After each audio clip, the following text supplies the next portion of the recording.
तो 2G वाले लोग जो रावण बने हुए हैं, बिहार के पिछड़ों का विरोधी वही है, अति पिछड़ों का विरोधी वही है। बिहार में यदि लालू जी को कहीं खड़ा कर दिया जाइए तो अति पिछड़ा और दलित ऐसे ही भाग जाएगा। नमस्कार, आप देख रहे हैं सिटी पोस्ट लाइव और मैं हूं आपके साथ हर्षिता प्रताप सिंह। बिहार के डिप्टी सीएम सम्राट चौधरी ने एक बार फिर इशारों में राजद सुप्रीमो लालू प्रसाद यादव पर निशाना साधते हुए उन्हें रावण कह डाला। उन्होंने कहा कि बिहार के असली दुश्मन वो हैं जिन्होंने स्कैम किए हैं, 2G 3G जैसे स्कैम किए हैं। इशारों में वो लालू प्रसाद यादव पर हमलावर हो रहे थे। तो वहीं उन्होंने एक बार फिर जनता से वादा किया है कि 2020 में भाजपा जिस एजेंडे के साथ सरकार बनाई थी, बिहार में लोगों को रोजगार देने का, वो सपना अब पूरा किया जाएगा। तो वहीं बिहार की माफियाओं को लेकर भी एक बार फिर सम्राट चौधरी ने बड़ा बयान दिया है और कहा है कि बिहार में जो बालू माफिया, शराब माफिया हैं, इन्हें बिहार से उखाड़ कर बाहर फेंक देंगे। एक बार फिर आपको बता दें, सम्राट चौधरी ने सभा को संबोधित करते हुए एक बार फिर राज्य के लोगों को रोजगार देने का वादा किया है। उन्होंने कहा था कि हमारा 2020 का वो सपना जो बीच में अधूरा रह गया था, वो अब पूरा करने का वक्त आ गया है। 2025 तक जितने वादे किए गए थे रोजगार के, सबको रोजगार दिया जाएगा। तो वहीं और क्या कुछ कहते नजर आए डिप्टी सीएम सम्राट चौधरी, हम आपको छोड़े जाते हैं उनकी बातों के साथ। और ठीक कहा अरुण जी ने, लोगों को बहुत जगह चिंता होगी, कष्ट होगी, लोगों से हो सकता है मुलाकात भी नहीं हो, लेकिन आपको अंधा प्यार करना होगा साथियों, और अंधा प्यार कीजिएगा। इतना गारंटी जरूर देता हूं, इस बिहार को समृद्धि की ओर ले जाऊंगा। और जो हमारे बेरोजगार साथी घूम रहे हैं, एक एक व्यक्ति को चुनकर रोजगार देने का काम भाजपा और एनडीए की सरकार की, कोई छूट नहीं सकता। क्यों छूटेंगे? हमको आर्थिक रूप से समृद्ध बनाना है, और यह तब तक नहीं बन सकता जब तक बिहार के एक एक लोग गरीबी से बाहर आए, समृद्ध हो, रोजगार मिले। हमको होल्ड टाइमर पॉलिटिशियंस माना जाता है कि बिहार के लोग से पूछते हैं किसी पॉलिटिकल वर्कर से कि आप क्या करते हो, तो कहेगा 100% पॉलिटिक्स करता हूं, क्योंकि हमारे पास कोई धंधा नहीं रहा, कोई काम नहीं रहा। लेकिन अब बिहार को बदलना है, और बिहार तभी बदलेगा जब हम समृद्धि नीचे में उद्योग के चीजों को खड़ा करेंगे। एक एक सेक्टर बांटिए, कोई शिक्षा के क्षेत्र में काम कीजिए, कोई स्वास्थ्य के क्षेत्र में काम कीजिए, कोई आर्थिक तौर पर समृद्ध होना चाहते हैं तो उसको काम करना पड़ेगा। कोई ठेकेदारी करता है, कोई रोजगार करता है, कोई उद्योग लगाता है, लेकिन चीजें खड़ी करनी पड़ेगी। इसलिए साथियों, मेरा तो स्पष्ट मानना है कि मैं तो अपने आप को राम का वंशज मानता हूं, कि भगवान राम के 2 पुत्र हुए, लव और कुश।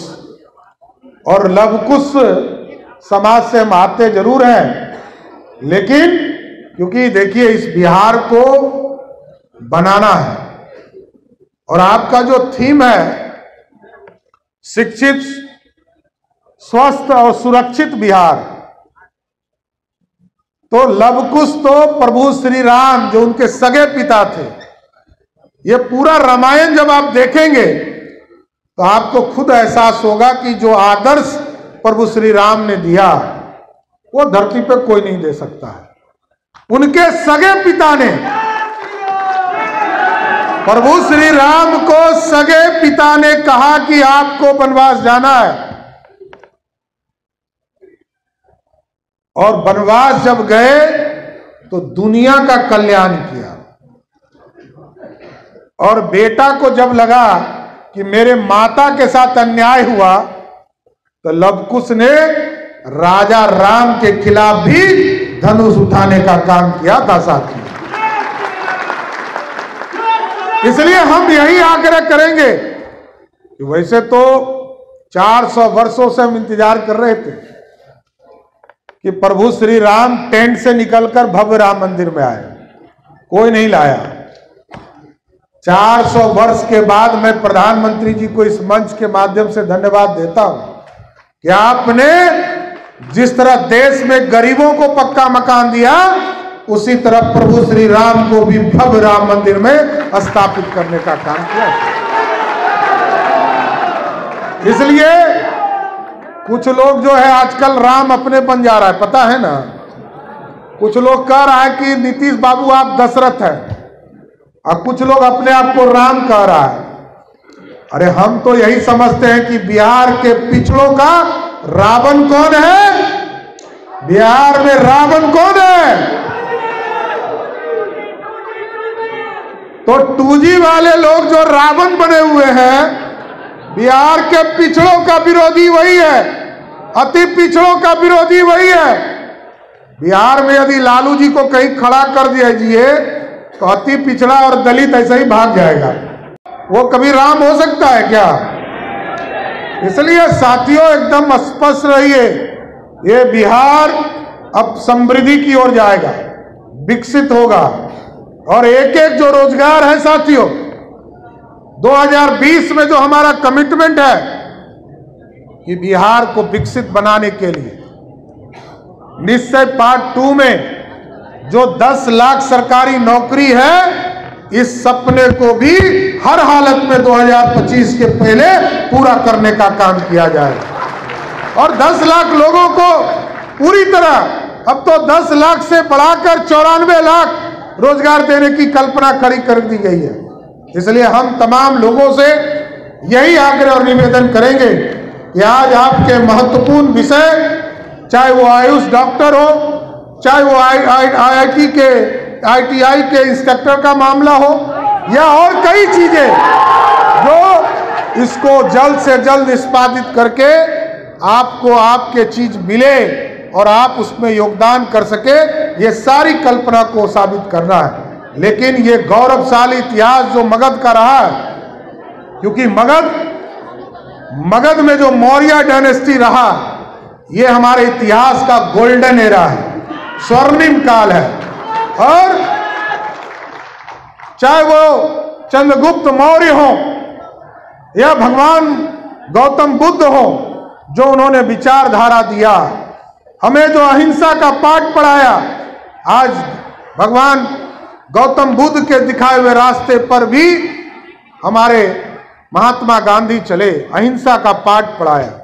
इसलिए तमाम लोगों को मैं विशेष तौर पर धन्यवाद भी देता हूं, पूरी प्रोग्रेसिव टीम को, कि आपने हमको आपके बीच में आने का मौका दिया। लेकिन 3 चीजों पर मैंने स्पष्ट तौर पर कहा है कि स्वास्थ्य, शिक्षा और समृद्धि तो मैंने कहा, लेकिन सुरक्षा जो सबसे महत्वपूर्ण है, इसको भी स्थापित करना है। और 3 तरह के माफिया बिहार में घूमते हैं। हमने DGP साहब से बुलाकर आग्रह किया और कहा कि आपको मैं खुली छूट देता हूं, मैं भाजपा का अध्यक्ष भी हूं, भाजपा का नेता भी हूं, भाजपा के तरफ से स्पष्ट रहिए, 3 तरह के माफिया को किसी भी स्तर पर नहीं छोड़ना है। बालू माफिया हो, शराब माफिया हो या जमीन माफिया हो, इसको हर हालत में बिहार छोड़ना है। इसलिए सुरक्षित बिहार बनाना है, और सुरक्षित बिहार, समृद्ध बिहार, शिक्षित बिहार, स्वस्थ बिहार बनाने के लिए आप लोगों का जैसा जैसा मार्गदर्शन मिलेगा, मैं स्पष्ट तौर पर कहता हूं, एक एक बात को सुनकर बिहार को स्वस्थ बनाने का और विकसित बनाने का काम करूंगा। इसलिए आज आप सभी लोग पूरे बिहार से आए और पूरे प्रोग्रेसिव टीम के द्वारा जो आज इस सम्मान समारोह का कार्यक्रम